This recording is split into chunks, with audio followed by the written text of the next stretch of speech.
ప్రేక్షకులు GL super natural TV వీక్షకులందరికీ కూడా మా కృపావాక్య సంఘం తరపున ధన్యవాదాలు తెలియజేసుకుంటున్నాము.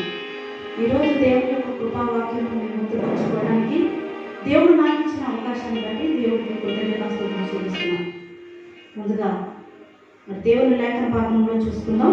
ఏప్రిల్ రాసిన పత్రిక 11వ అధ్యాయము 11వ వచనంలో ఇలాగూ రాయబడి ఉంది.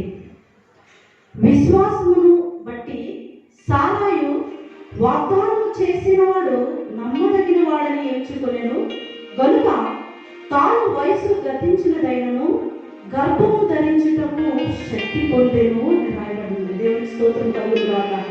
హల్లెలూయా. చూడండి, సారా విశ్వాసమును బట్టి వాగ్దానం చేసిన దేవుడు నమ్మదగిన వాడని ఎంచుకున్నదంటండి. చూడండి, తనలో ఎటువంటి యోగ్యత కనిపించినట్లు లేదు. తన వయసు గతించిపోయింది, తన గర్భము ఉడిగిపోయింది, తనలో ఎటువంటి ప్రతిస్పందన లేదు, తన శరీరంలో ఎటువంటి ఆరోగ్యం కనిపించలేదు. పైగా ఆమె వయసు గతించిపోయిందిగా కనపడుతుంది. ఆమె యొక్క శరీరము ఏమాత్రం సహకరించట్లేదు గర్భం పొందడానికి. ఇది న్యాచురల్. సాధారణంగా వయసు గతించిపోయినప్పుడు గర్భం కూడా ఉడికిపోతుంది. సాధారణంగా గర్భం ధరించడం చాలా కష్టం. అయితే ఆమె ఎవరి వైపు చూసిందంటే తన శరీరము అయోగ్యమైనదే, తన శరీరంలో ఎటువంటి శక్తి బలము లేదు. అయితే తను ఎవరిని బట్టి తన విశ్వాసాన్ని నిలుపుకోవడానికి కారణం ఏంటి అంటే చేసిన వాడు. Praise the lord. హల్లెలూయా. చూడండి, తన శరీరాన్ని బట్టి తనను బట్టి అయితే ఏ విధమైన యోగ్యత లేదు, కానీ వాగ్దానం చేసిన దేవుడిని చూస్తూ ఉండండి సారా. కాబట్టి ఆమె విశ్వాసం కలిగింది. మన సాధారణంగా మన పరిస్థితులన్నీ కూడా అడుగంటిపోయినప్పుడు, మనకి ఏ విధమైన హోప్స్ లేనప్పుడు, పరిస్థితులు మనం చేజారిపోయినప్పుడు మనం అనుకునేది ఏంటి అంటే ఇది జరగదు అని. కానీ సారమ విషయంలో కూడా జరగదు అని సంఘటన వచ్చినప్పటికీ కూడా ఆమె ఏమి చూసిందంటే వాగ్దానం చేసిన దేవుడు నమ్మదగిన వాడని విశ్వాసం ఉంచగలిగిందండి. దేవుని స్తోత్రం కలుగుగాక. కాబట్టి దేవుడిని ఎప్పుడైతే ఆమె చూసిందో, దేవుని బట్టి ఎప్పుడైతే ఆమె విశ్వాసం ఉంచడం మొదలు పెట్టిందో, అప్పుడు తన శరీరము శక్తి పొందడం ప్రారంభించిందండి. Praise the lord. తన శరీరము బలం పొందుకోవడం ప్రారంభించిందండి. మనం చూసుకున్నప్పుడు, మన పరిస్థితుల్లో మనం చూసుకున్నప్పుడు శక్తి అయిపోతాం, కానీ వాగ్దానం చేసిన దేవుని వైపు ఎప్పుడైతే ఆమె చూడగలిగిందో తన శరీరంలో తెలియని బలం పుంజుకుందండి. ఎటువంటి ఆరోగ్యం ఉన్నా, ఎటువంటి భయంకరమైన పరిస్థితులు మనం ఎదుర్కొన్నా విశ్వాసము మనం ఉంచగలిగితే, ఎవరి మీద అండి?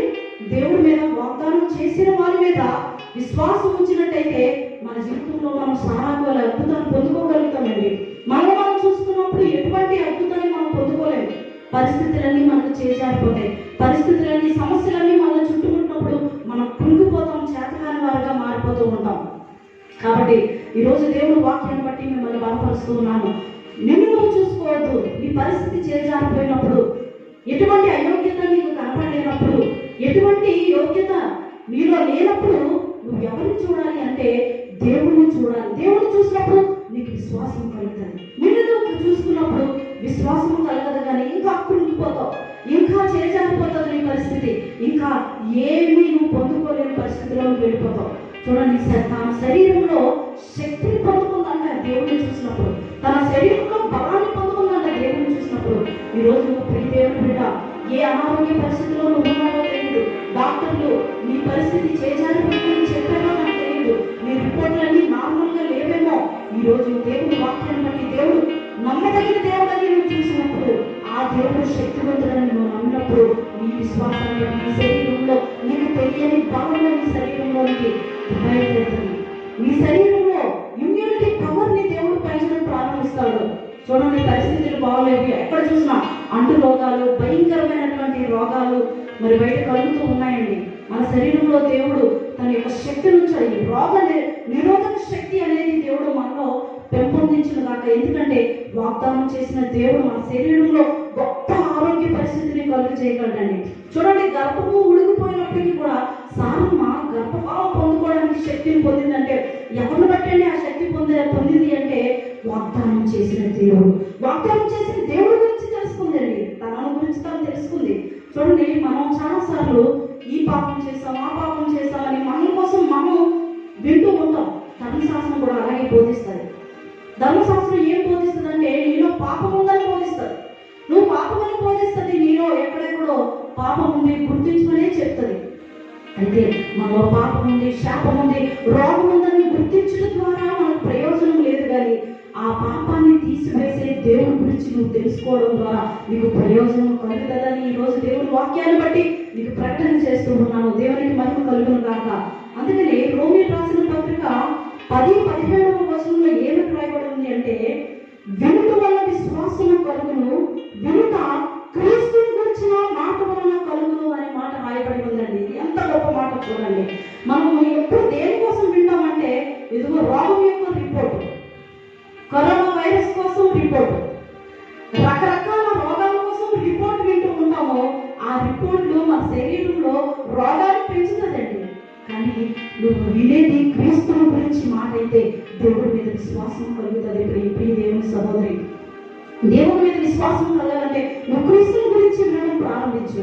రోగం మీద నీకు జయం కలగాలంటే నువ్వు క్రీస్తుని గురించి వినడం ప్రారంభించు. విశ్వాసం కలగడానికి ఏకైక మార్గము నువ్వు క్రీస్తుని గురించి వినడం మాత్రమే కలుగుతుంది. దేవునికి స్తోత్రం, హల్లెలూయా.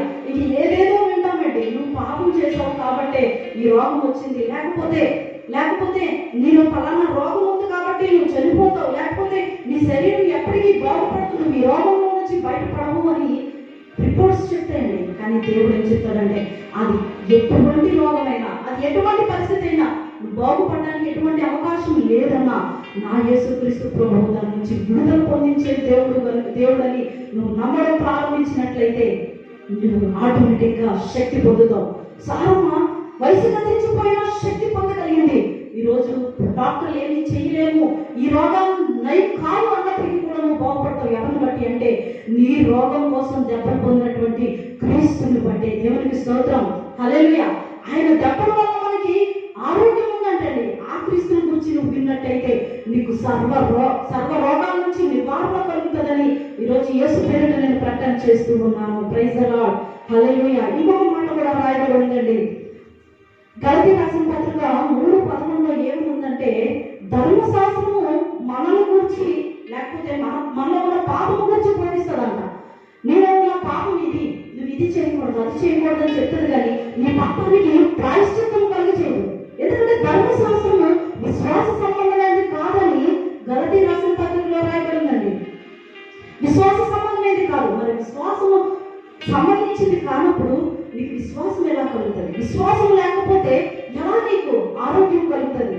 బైబిల్లో మార్కు సువార్త 5వ అధ్యాయం 27లో ఒక స్త్రీ ఉందండి.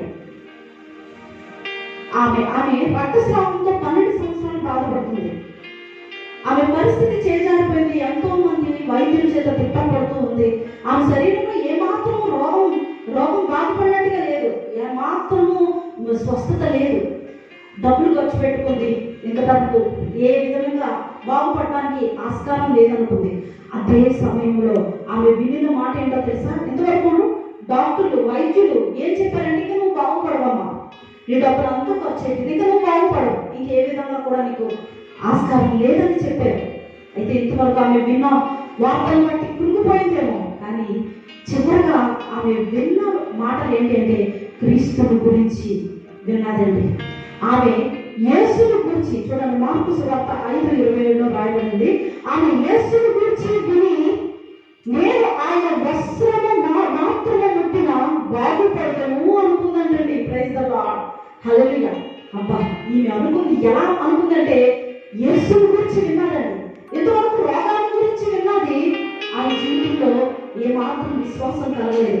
ఎప్పుడు విశ్వాసం కలిగింది అంటే యేసుని గురించి ప్రారంభించినప్పుడు, యేసుని గురించి వినడం మొదలు పెట్టిందండి. ఎప్పుడైతే విన్నదో ఆమె లోపల విశ్వాసము మొదలైందండి.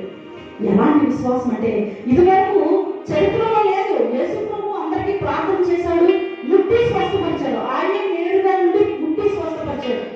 అయితే ఈమె విశ్వాసంలో కొత్త వరముడిని సృష్టించింది. ఈమె విశ్వాసంలో కొత్త రకమైన విశ్వాసాన్ని కనుక్కుందండి.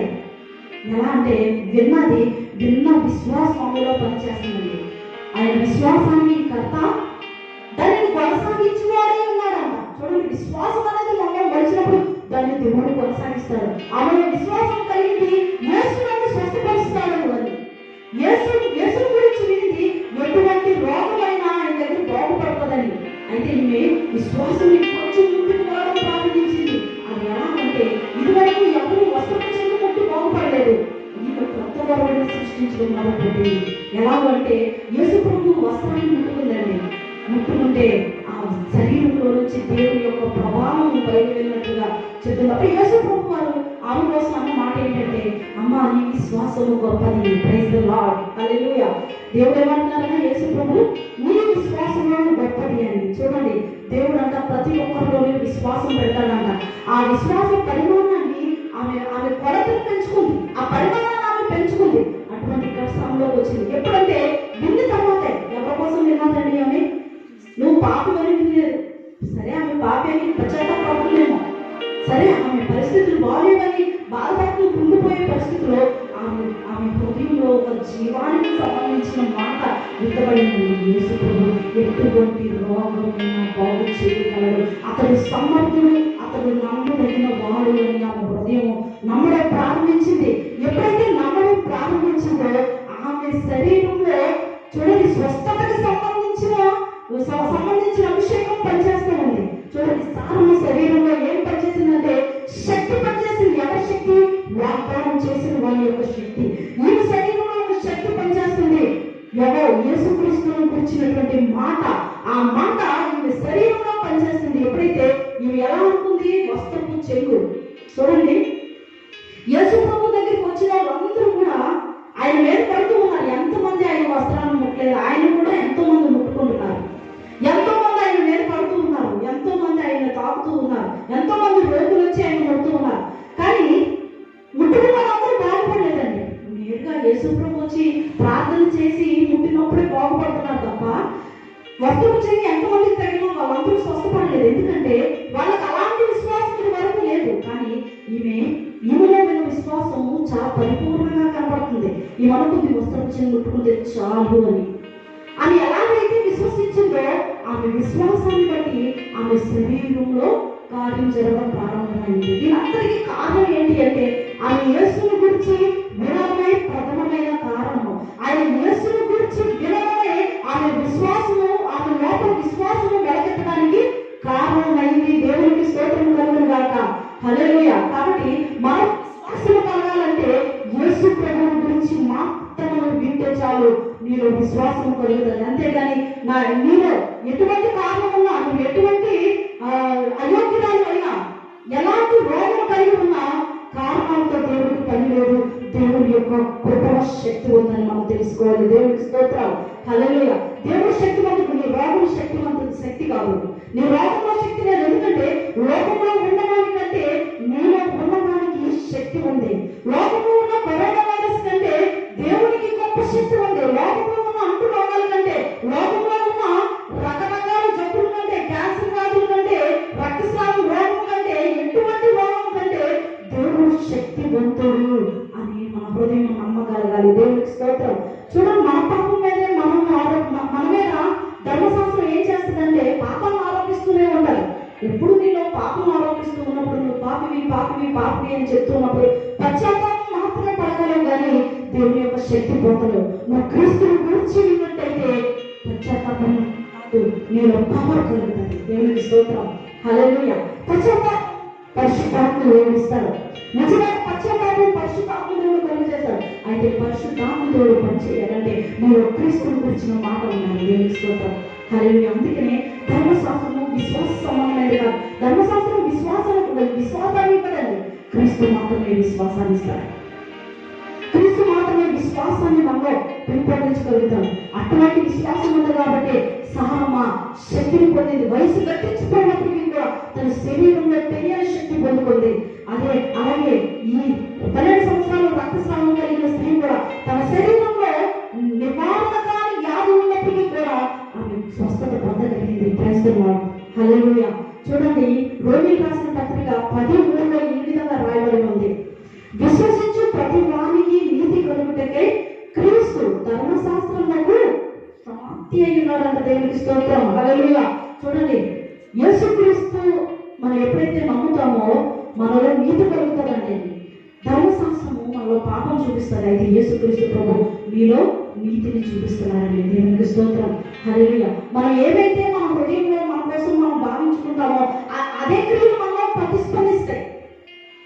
నేను పాపిని పాపిని అని పదే పదే అనుకోవడం ద్వారా పాపము అనే క్రియలే ప్రతిస్పందిస్తాయి.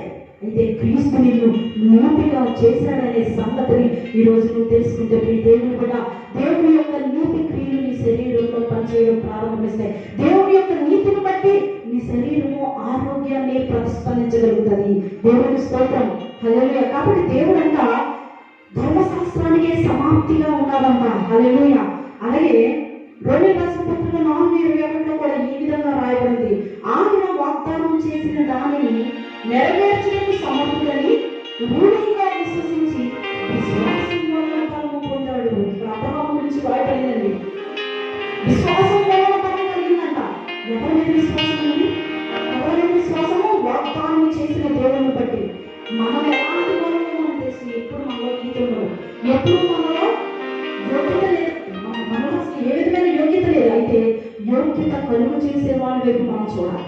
మనం ఏ విధమైన బలము లేదండి, అయితే బలము కలుగు చేసే వాళ్ళ వైపు మనం చూస్తే నీ జీవితానికి ఒక ప్రయోజనం ఉంటుంది, నీ జీవితానికి ఒక విజయం ఉంటుందని దేవుని పేరుతో నేను ప్రకటిస్తూ ఉన్నాను. దేవుని స్తోత్రం కలుగును గాక.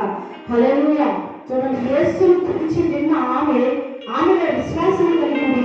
ఆమె విశ్వాసం ఆమెని స్వస్థపరిచింది. మన జీవితంలో అద్భుతం జరగాలంటే పరిష్కారం గురించి తెలుసుకోవాలి, సమస్య కోసం తెలుసుకోవాలి. సమస్యల కోసం మనం ఎప్పుడు చదువుతూనే ఉంటాం, సమస్యల కోసం ఎప్పుడు మనం వింటూనే ఉంటాం. మన సమస్య మనం ఇంకా అణచివేసేస్తుంటాం. సమస్యల వైపు చూడద్దు, పరిష్కారం చూపించే దేవుని వైపు చూడదు. ఎందుకంటే ఆయన సమస్తము సాధ్యమైంది, ఆయనకి ఏది అసాధ్యం కాదండి. ఆయన కనుక జలుబైనా ఒకటేనా, క్యాన్సర్ అయినా అంతేనండి. క్యాన్సర్ అయినా అదే స్వస్థపరచగలరు, చిన్న జలుబునైనా ఆయన దృష్టిలో చాలా చిన్నది. మనం సమస్యని భూతత్వం చూసినట్టుగా పెద్దగా చూస్తాం. ఎందుకంటే సమస్యను చూస్తూ ఉన్నప్పుడు మనకు విశ్వాసం కలదు. క్రీస్తుని చూసినప్పుడు పరిష్కారం కలుగుతుంది. క్రీస్తుని చూసినప్పుడు నీకు విశ్వాసం కలుగుతుంది. బలమైన విశ్వాసం కలగాలంటే నువ్వు క్రీస్తుని గురించి మాట్లాడాలంటే దేవునికి స్తోత్రం. క్రీస్తుని గురించి ఎవరు చెప్తారంటే ధర్మశాస్త్రం కాదండి. ధర్మశాస్త్రం నీలో విశ్వాసం కలిగేది. నీలో పాపం ఉందని ఆరోపిస్తుంది అంతే, నీలో తప్పుదనం ఉన్నాయని ఆరోపిస్తుంది అంతే. నిజంగా మర్చిపెట్టి ఆలోచిస్తే మనకు కూడా అర్థమవుతుంది మనలో పాపం ఉందని, మనలో తప్పు ఉందని మనం కూడా తెలుసుకుంటాం. అయితే ఆ తప్పుని పరిష్కరించే క్రియ మాత్రం మనలో లేదు. ఆ తప్పుకి లేకపోతే అపరాధానికి ప్రాయశ్చిత్తం మాత్రం మనలో క్రీస్తులో ఉంది. కాబట్టి ఇంతవరకు వెళ్ళితే చాలు, పరిష్కారం కొరకు ఆలోచించు, దేవుని యొక్క ప్రాయశ్చిత్తం గురించి ఆలోచించు. దేవుని ప్రాయశ్చిత్తం అయిపోయాడు మన కోసం. దేవునికి స్తోత్రం. ఆ ప్రాయశ్చిత్తం గురించి నువ్వు తెలుసుకుంటే నీకు విశ్వాసం కలుగుతుంది. ఆ విశ్వాసం నీ జీవితం ముందుకు సాగడానికి బలం కలుగు చేస్తుంది. నువ్వు ఆరోగ్య విషయంలో కావచ్చు, ఐశ్వర్య విషయంలో కావచ్చు, ఎటువంటి సమస్యను ఎదుర్కొన్నా ఆ సమస్యను ఎదుర్కొనే విషయంలో విజయాన్ని సాధించేటటువంటి బలం క్రీస్తు యొక్క మాటలో ఉంది. దేవునికి స్తోత్రం. హల్లెలూయా. ఆ పరిష్కారం యేసు ప్రభువే అని తెలియజేస్తున్నాను. ఏ పరిస్థితి అయినా, ఏ అనారోగ్యమైనా, పేదరికమైనా, అవమానమైన, నిందమైన, హింసమైన, అన్ని నష్టపోయినప్పటికీ కూడా నీ పరిష్కారం క్రీస్తే. నీ పరిష్కారం యేసు ప్రభువే అయినాడు. ఆయనను గురించి తెలియపరచడానికి ఈరోజు ప్రభు మమ్మల్ని ఏర్పాటు చేసుకునే దాన్ని బట్టి ఆయన స్తోత్రాలు చెల్లిస్తూ ఉన్నామండి. చివరగా మార్కు సువార్త 4:24 ఏమనుందంటే, మీరేమి వింటున్నారో జాగ్రత్తగా చూసుకోండి. చాలాసార్లు వాక్యమే వింటాం, కానీ మీలో విశ్వాసాన్ని పెంపొందించే వాక్యం లేదు. పౌలు అంటాడు, మేము ప్రకటించే విశ్వాస వాక్యమే అంటున్నాడు. చూడండి, వాక్యంలో కూడా రకాలు ఉన్నాయి. విశ్వాస వాక్యం అంటున్నాడండి. విశ్వాస వాక్యము నిన్ను బలం కలుగు చేస్తుంది. నీకు విశ్వాస వాక్యము నీకు విజయానికి కారణం అవుతుంది. చూడండి, విశ్వాసం లేని అవిశ్వాసం బోధనలు కూడా ఉన్నాయనే కదా అర్థం. విశ్వాస వాక్యము అంటున్నాడంటే చూడండి, మీరేం వింటున్నారు? మనం అనుకుంటాము బయట లోకంలో మాటలు వింటేనే అనుకుంటాం. కాదండి, చాలాసార్లు నువ్వు వింటున్న వాక్యము నీకు విశ్వాసం పుట్టించకపోతే అది సరైనది కాదని గ్రహించాలి దేవుని బిడ్డ. అది నీలో విశ్వాసం కలిగించకపోతే, నీలో విశ్వాసం అనే బీజాన్ని వెలిగించకపోతే అది సరైనది కాదు. ఏ ఆత్మ అయితే యేసు ప్రభు శరీరంగా వచ్చాడని నమ్ముతాడో ఆ ఆత్మ నిజమైనది. ఈరోజు పరిశుద్ధాత్మ యేసు బోధిస్తూ ఉన్నాడు. యేసు ప్రభు మన జీవితానికి ప్రాయశ్చిత్తమై ఉన్నాడు, ఆయనే పరిష్కారమై ఉన్నాడు. ఆయనను గురించి మేము ప్రకటించడానికి ఈ కృపావాక్య సంఘంలో దేవుడు మమ్మల్ని ఏర్పరచుకున్నాడు. దేవునికి స్తోత్రం, హల్లెలూయా. కాబట్టి మనం ఏం వింటున్నామో అదే మన జీవితంలో ప్రతిబింబిస్తుంది. మనం మన పాపం గురించి మనం బోధించబడుతున్నామా, అదే మనలో ప్రతిబింబిస్తుంది. అయితే నేను ఒక శుభవార్త ప్రకటిస్తూ ఉన్నాను. యేసు క్రీస్తు గురించి మేము వింటప్పుడు మిమ్మల్ని ఆహ్వానిస్తూ ఉన్నాము ఈ సూపర్ న్యాచురల్ టీవీ ద్వారా. చూడండి, మీరు ఎప్పుడు కూడా క్రీస్తుని గురించి వింటే మీరు విశ్వాసం అనే బలం కలుగుతుందండి. దేవునికి స్తోత్రం. అక్కడే రాయబడి ఉంది, మీరు ఏ కొలతను బట్టి కొలుస్తారో అదే కొలతను బట్టి మీకు కొలవబడుతుంది. మనం చాలాసార్లు ఈ మాటను పొరపడుతూ ఉంటాం. మనం కొలత అంటే మనం ఇచ్చుడు కోసమే అనుకుంటాం. కాదండి, ఏ కొలత అంటే ఎటువంటి మాట మనం వింటామో అదే మాట మనలో ప్రతిబింబిస్తుంది. అందుకనే ఇక్కడ ఎప్పుడు చెప్తున్న మాట ఏంటంటే, మీరు ఏం వింటున్నారు, మీరు ఏం వింటున్నారో జాగ్రత్తగా చూసుకోండి. మీరు ఏమి వింటే అదే మీ జీవితంలో ప్రతిబింబిస్తుంది, అదే మీ జీవితంలో ప్రతిస్పందిస్తాడు. కాబట్టి మీరు క్రీస్తుని కూర్చి వినడానికి ఆరంభించండి, అది మీ జీవితంలో అద్భుత కార్యాలను తీసుకొని వస్తుంది. మీరు క్రీస్తుని కూర్చి వినడానికి ఆరంభించండి, దేవుడు మీ జీవితంలో అద్భుతాన్ని కలుగు చేస్తాడు. ఎందుకంటే దేవుడు నమ్మదగిన దేవుడు కాబట్టి ఆయన వాగ్దానం చేసిన దాన్ని నెరవేరుస్తాడు. మీలో ఎటువంటి అయోగ్యతలు ఉన్నప్పటికీ, మీ జీవితాన్ని మీ సమస్యకి పరిష్కారం దొరకనప్పటికీ కూడా ఆయన అద్భుత కార్యాన్ని చేయగలడు. ఎందుకంటే ఆయనలో శక్తి ఉంది. మనం బలహీనమే, మన పాపంలో అయితే ఆయన పాపానికి ప్రాయశ్చిత్తం కలుగు చేశాడని నమ్మాలి. ఆయన మనలో నీతి కలుగు చేశాడని నమ్మాలి. ఆయన మనలో బలం కలుగు చేస్తున్నాడని నమ్మాలి. బలము తనదని ఆయన చెప్తూ ఉన్నాడన్న బలము తనది.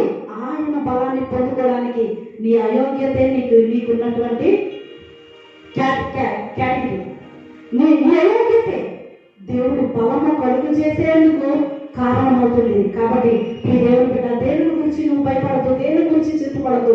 నీకు బలము కలుగు చేసే దేవుడు శక్తివంతుడైన దేవుడు మన ప్రభువైన యేసుక్రీస్తు ప్రభు నీకు తోడై ఉన్నాడు. కనుక ఈ రోజు ఎటువంటి అనారోగ్యాన్ని ఎదుర్కొన్నా, ఎటువంటి పరిస్థితులను ఎదుర్కొన్నా, నీ ప్రభువైన యేసుక్రీస్తు నీకు తోడై ఉన్నాడు. నీకు బలం కలుగు చేపట్టిన నీ అయోగ్యతలన్నిటిలో కూడా నీకు విజయం కలుగు చేస్తున్నాడని నేను ఈ వాక్యం ద్వారా సెలవిస్తూ ఉన్నాను. ప్రియ దేవుని బిడ్డ, ఈ వాక్యం మీద ప్రతి ఒక్కరు కూడా క్రీస్తుని గురించి వినుటకు వేగిరి పడతారని, యేసు ప్రభువే అన్నిటికీ పరిష్కారం అయినాడు.